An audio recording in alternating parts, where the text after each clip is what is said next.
Salam əziz dostlar. Orta Kanal Türkoloji araştırmalar mövzusunda növbəti qonağı ilə bugün görüşüb və bugünkü qonağımız filologiya üzrə fəlsəfə doktoru, Ədəbiyyat qəzetinin baş redaktoru Azər Turandır. Azər müəllim, verilişimizə xoş gəlmişsiniz. Mən bilirəm ki, siz nə qədər maraqlı müsahibsiniz, sizin nə qədər geniş dünya görüşünüz var və bununla paralel mən bilirəm nə qədər siz vətənpərvərsiniz. Ona görə də bu birinci Türkoloji Qurultayın 100 illik ərəfəsində sizinlə görüşümüz heç də təsadüfi deyil. Mən sizdən xahiş eləmək istəyirəm. Birinci Türkoloji Qurultay, orada onun əhəmiyyəti, tarixi əhəmiyyəti nədir? Orada biz nəyə diqqət eləməliyik birinci Türkoloji Qurultay barədə danışanda? Ən vacib, ən əhəmiyyətli gördüyü iş birinci Türkoloji Qurultay nədən ibarət olur? Siz Türkoloji Qurultaya bir aspektdən deyil, belki de min bir aspektdən yanaşmaq olar və lazımdır. Yani Türkoloji Qurultay bir tərəfdən siyasi ideoloji bir bumerang idi, atıldı. Yani qayıdıb kimə dəydi, o da məlumdur. Burada bir mənalı şəkildə mən bu qənaətdəyəm ki, yəni və inanıram ki, bu həqiqətdir. Bu Stalinlə Atatürk'ün karşı-karşıya geldiği, yani bunların ikisinin de derinden ilgilendiği bir mekan hadisesine çevrildi ve burada tabii ki galip yine de Atatürk oldu netice itibariyle. Birisi Türkoloji Qurultayında bir şekil çekilip bir foto var. Orada deməli Türkoloji Qurultayı beynəlxalq hadisəyə çevirən, yəni beynəlxalq intellektual hadisəyə çevirən insanlar yanaşıb əyləşiblər. Menzel, Mesaroş, Fuad Köprülü, Əli bəy Hüseynzadə, Vitti və bunu nə üçün deyirəm? Bunlar bir yerdə gəlmişdilər Türkoloji Qurultaya, İstanbul'da. Və xarici qonaq olaraq məhz onlar iştirak edirdi. Və burada bir məsələ var. Türkoloji Qurultay ilə bağlı bir dəfə bir söhbət oldu. Mən orada Nəriman Nərimanovun adını çəkdim. Ki Türkoloji Qurultayda təbii ki onda artıq Nərimanov yox idi, amma Türkoloji Qurultay Nərimanovun ideyası ilə meydana çıxan bir hem de öyle mi? Çok maraqlı bu. Çünkü hatta mənə itiraz elədilər ki, siz digərlərini qoyub Nərimanovun adını niyə çəkirsiniz? Nərimanov təbii ki, mən bunu havadan demədim, bu faktı. Türkiye'nin görkəmli siyasi xadimlərindən biri, o dövrdə Stalinlə danışıqlar aparmaq üçün Moskvaya gedən və yol üstü Bakıda dayanan Rıza Nur, Türkiye'de büyük bir siyasi xadim idi. Naxçıvanın Azərbaycan ərazisi olarak kalmasında bir həlləyici rol oynayan bir adam idi Stalinlə danışıqlar ərəfəsində. O Rıza Nur yol üstü Bakıda dayanırlar və Bakıda Azərbaycan komünistlərdən ibarət bir ölkə rəhbərliyi var, komünistlərdən ibarət. Komünistlərin başında Nərimanov dayanır. Mən bu adamla görüşdüm, söhbət elədim. Gördüm ki, adam çok milli bir adamdır. Nərimanov. Bəli. Siz təsəvvür edirsiniz, bunu bir antikomünist düşüncənin sahibi deyil ki, Nərimanovla söhbət elədim, gördüm çok milli bir adamdır. Çok üzr istəyirəm. Mən Nərimanovla təbii ki, ziyalı kimi az çox mütaliəli bir adam, mən də maraqlanıram və onun dünya görüşü, baxışları hansı ideyalar altında formulaşmışdı, o qətiyyən insan tərəfindən istismarını qəbul eləmirdi. Və Bolşevizm bunu verirdi. Ancaq sonra oğlu Nəcəf Nərimanova yazdığı məktubunu da biz görürük. Sonradan bu ideyaların həyata keçməsinin mümkün olmadığını və həyata keçmədiyini görür və peşman olur. Ama o illərdə hələ 26-cı ilə qədər qalmış, yəni ki, Nərimanov həyatda idi və Bakıda Azərbaycan hökumətinə, yəni komissara rəhbərlik edirdi. Rıza Nur onunla görüşmüşdü və Rıza Nur demişdi ki, bizim bir səlahiyyətimiz var idi, yəni müstəqilliyi tanımaq səlahiyyətimiz. Nərimanov təklif elədi ki, siz müstəqilliyi ilan edin, biz tanıyaq. Deyir, Nərimanov deyib, düşündü. Axşam çağı gəldi, yəni qərarını bildirdi ki, yəni dedi, Ruslar şəxa-maxa bilməzlər, adamı öldürərlər. Yəni, bu 1926-cı il söhbətidir. 26-dan qabağı, yəni 22-ci Yəni Azərbaycan müstəqilliyi siz qəbul, biz qəbul edəcəyiniz söhbətidir. 21-22-ci illər. Yəni Azərbaycan, yəni Azərbaycan hakimiyyəti artıq yoxdur, Azərbaycan SSR də yox idi, amma Azərbaycan... Deyir, bu milli bir şəxsiyyət idi və dedim ki, sənin məqsədin nədir? Deyir ki, mən Əlipanı dəyişəcəm. Rıza Nur xatirlərində bunu yazır, 60-cı illərdə. Yazır ki, Nərimanov dedi ki, mən Əlipanı dəyişəcəm, Latin qrafikasını keçəcək. Dedim ki, bu tək sənin gücü olan bir məsələ deyil. Burada bütün türk şeylər iştirak eləməlidir və yəni mən bunu bu faktı ona görə xatırlatdım ki, yəni onun da xidmətlərini unutmaq doğru olmazsa. Türkiyoloji qurultay keçirildi. Türkiyoloji qurultayda iştirak edən Azərbaycanlı 131 adamın adı çəkilir. 131 daha doğrusu 26-cı nəşr olunan stenoqramda 131 nümayəndə var. Amma o stenoqramda göstərilən nümayəndələrin sayı düzgün deyil. Niyə görə? Mən 26-cı ildə çap olunan stenoqramda göstərilən nümayəndələrin sayı düz olmadığını deyirəm. Niyə görə? Çünki stenoqramda qurultay nümayəndələrin siyasi 131-dir, amma qurultayda elə çıxış edən, yaxud məruzə edən adamlar var ki, onların adı qurultay nümayəndələrin siyasında yoxdur. Məsələn, Çursin. Adı qurultay nümayəndələrin siyasında yoxdur. Deməli, qurultay nümayəndələrin siyasi natamamdır. Və yaxud, məsələn, ki, orada bir nəfər İranlı nümayəndə göstərilir, Naxçıvandan nümayəndə seçilib gəlib, İranlıdır, yəni İran Azərbaycanındandır, Şəbüsləri. Amma Əli bəy Hüseynzadənin bu yaxınlarda mən onun Türkiyoloji qurultaydan yazdığı gündəliyi çap elədim. Orada yazır ki, 14 nəfər İranlı Cənubi Azərbaycanın nümayəndə var idi. Yəni, Türkiyoloji qurultayda o salonda olanlar 131 nəfərdən çoxdular. Və həm də onlar aktiv iştirak ediblər. Türkiyoloji qurultay, mən sizə deyim, Türk xalqlarının, bir Turan ideologiyasının nəzəriyyədən keçməsini, elmi şəkildə keçməsini vasitəsi oldu və təsdiqi oldu. Yəni, bu mənada. Azərbaycan nümayəndələrinin hamısı Ağamalı oğlu biraz əvvəl rəhmətə getmişdi və Cəlil Məmmədquluza da biraz əvvəl rəhmətə getmişdi. Qalan hamısı 37-ci ildə hamısı repressiya oldu. Mən Türkiyoloji qurultayın 131 nəfər nümayəndəsinin böyük əksəriyyəti, bəlkə də 95%-i repressiya olunub. Hətta Rus alimləri də var orada, yəni başqa... Qazaxlar, yəni... Orada çox ciddi məsələlər müzakirə olundu. Dil məsələsi başqa, əlifba məsələsi başqa. Amma məsələn, tutaq ki, orada bir qurultay nümayəndəsi hansı məsələni qaldırır? Dil, mən hansı millətdən olduğunu bilmək istəyirəm. Yəni, onu sübut edək. Və yaxud, məsələn, tutaq ki, qurultayda iştirak edən bir nəfər var, o mənbələrdə, bütün mənbələrdə Sabaşkin familiyasına gedir. Amma Əli bəy Hüseynzadə gündəlik qeydlərində onu Savaşkin familiyası, Savaşkin, yəni belə xırda, amma çox mühüm tarixi əhəmiyyətli məsələlər var idi. Və Türkiyoloji qurultay əslində elə bilirsən ki, həm də bir müşahidə ilə də görə kimlər var, kimlər yoxdur. 37-ci bunların hamısını sıradan çıxartdılar və amma Türkiyoloji qurultay nəticə etibarında mən deyirəm, Türkiyoloji qurultay Atatürk'ün zəfəri ilə başa çatdı. Yəni o ideologiyanın, o Türk düşüncəsi ideologiyasının zəfəri ilə sonuçlandı.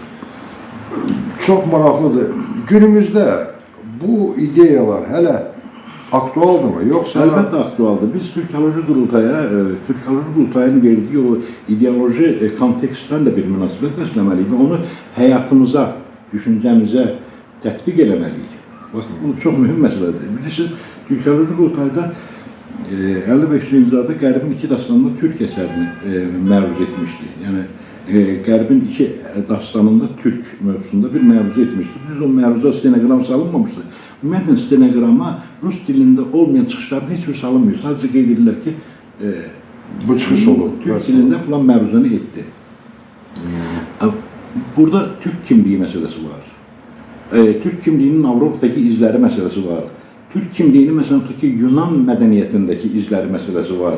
Yəni bütün məsələlərə başvururdular bunlar və Türkoloji qurultay, mən bir daha deyirəm, yəni o Türkoloji qurultayından alınan nəticələrə bir həm də bir mənəvi öz həyatımızda necə biz Doğru. Azər bəy, indiki günümüzdə də belədir. Məsələn, baxaq Azərbaycan deyək ki, ictimai fikri formalaşdıran adamlara belə bir sual versin ki, yaxşı biz dilimiz Türk dilidir yoxsa Azərbaycan dilidir, yəni millətimiz Türk milləti yoxsa Azərbaycan, burada da bir haçalanma var. Sizin fikrinizcə bizim millətimiz nədir? Dilimiz nədir? Biz təbii ki, dövlət siyasətimiz, özümüzün də düşüncəmiz, yəni Azərbaycancılıq konsepsiyasının ətrafında formalaşır. Bu çox gözəldir. Yəni biz konkretləşirik burada. Amma təbii ki, biz Türk millətiyik. Təbii ki, adımız da Türk millətidir. Yəni mən burada bir detala toxunmaq istəyirəm. Türk milliyyətçi düşüncəsinin patriarxlarından olan Nihal Atsız deyir ki, gələnəklərimizin, görənəklərimizin beşiği Azərbaycandır. Azərbaycan bizim kanalımızın da adı Orta kanaldır. Biz de bax bu ideyanı əsas götürmüşük. Orta, Türk dünyasının mərkəzi Azərbaycandır. Türkçülük düşüncəsinin 20-ci əsrdə dövriyyəyə qatılması Azərbaycanda baş verdi. Bəli, siz adınız Əli bəy Hüseynzadə. Əli bəy Hüseynzadə bunu 1905-ci, 6-cı illərdə ikən bu ideyanı qaldırdılar və o ideologiya biz nəticədə 18-ci bizim bayrağımızda ifadə olundu. Bəli, bəli. Və Türk kimdir və kimlərdən ibarətdir məqaləsində Əli bəy Hüseynzadə yazdı. Və Türk kimdir və kimlərdən ibarətdir məqaləsi burada yazılan, Azərbaycanda yazılan, Bakıda yazılan məqalə eyni zamanda Türk dünyasında yazılan bu mövzuda ilk məqalə idi. Yəni o Türk düşüncəsi ilə məşğul olan, o Türk düşüncəsi istiqamətində hərəkət edən, fəaliyyət göstərən insanların, Türkiyədə yetişən insanların da yetişməsinin səbəbi Azərbaycanda həm ideologiya oldu. Bəli. Yəni bu ideologiyanın əsasında mən sizə deyim, bizim şansımız da, haqqımız da çox böyükdür. Yəni Atatürk bizsiz olmazdı. Ənvər Paşa bizsiz olmazdı. O ideologiyanı biz ora apardıq. Onların mənsub olduğu ideologiya, onların həyat düşüncə sferasını qapsayan ideya Azərbaycandan qaynaqlanmışdır. Mən razıyam sizlə. Ümumi deyək ki, Türk ideologiyası burada hökmən İsmail Qaspılalın adını çəkmək lazımdır, Əli bəy Hüseynzadə adını çəkmək lazımdır. Yəni o buralardan qaynaqlanıb deyək ki, İsmail bəy Qırımdan, Azərbaycandan. Bugün məsələn ki, İsmail bəy Qaspıralı həm də böyük bir ideolog idi. Bizim o milli təmayüllü insanlarımız olsun, İsmail bəy Qaspıralı bunlar həm də gələcəyi proqnozlaşdırıb çox ağıllı, çox dərin mövqe sərgilirdi və millətə də onu aşırırdı. Məsələn, İsmail bəy Qaspıralı bugünkü sferada baxın, tamamilə maraqlı bir şey alınacaq. İsmail bəy Qaspıralı deyirdi ki, kəndli, bizim Ukrayna kəndlisi, yəni Krım kəndlisi Rusla bir yerdə kartof əkə becərə bilər, amma gedib Fransızla bir yerdə kartof əkməyəcək. Çünki torpaq var idi yaxını. Amma eyni zamanda deyir ki, narahat olmuyor. Narahat olmağa dəyməz. Getdikcə deyir, Türk dilli xalqların sayı çoxalır Rus imperiyasının daxilində. Gələcəkdə deyir, Rusiya niyə narahat olsun ki, gələcəkdə gözəl bir Türk Respublikasına çevrilə bilər? Əslində bu tendensiya var, gedir də bu. Yəni, indi mən bilirəm, bu Rus mənbələri nə qədər narahatlar bu işdən. Məsələn, Rus ordusunda bu saat ki, Ukraynada əməliyyatlar aparır.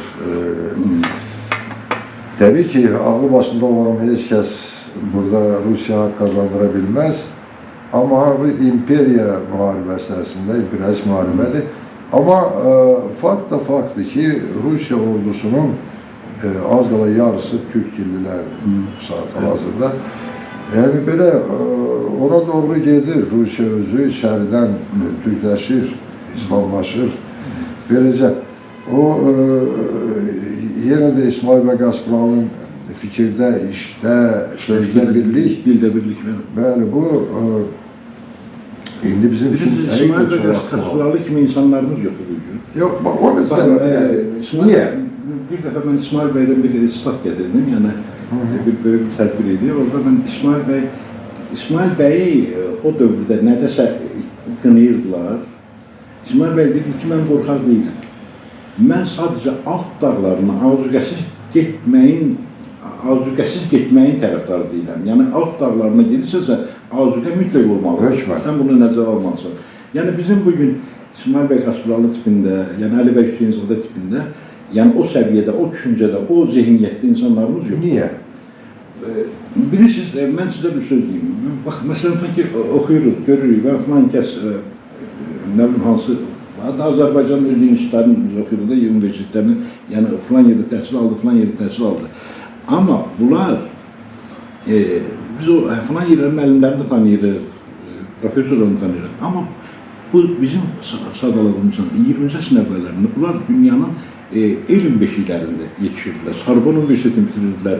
Əli bəy Hüseynzadə Şeyxülislamın nəvəsi Tiflisdən dururdu, gedib Peterburq Universitetinə daxil olurdu. Peterburq Universitetindən qayıdıb gəlib İstanbul Universitetinə daxil olurdu. Hətta o dövrdə Yusuf Akçuranın bir sözü var, çox maraqlı.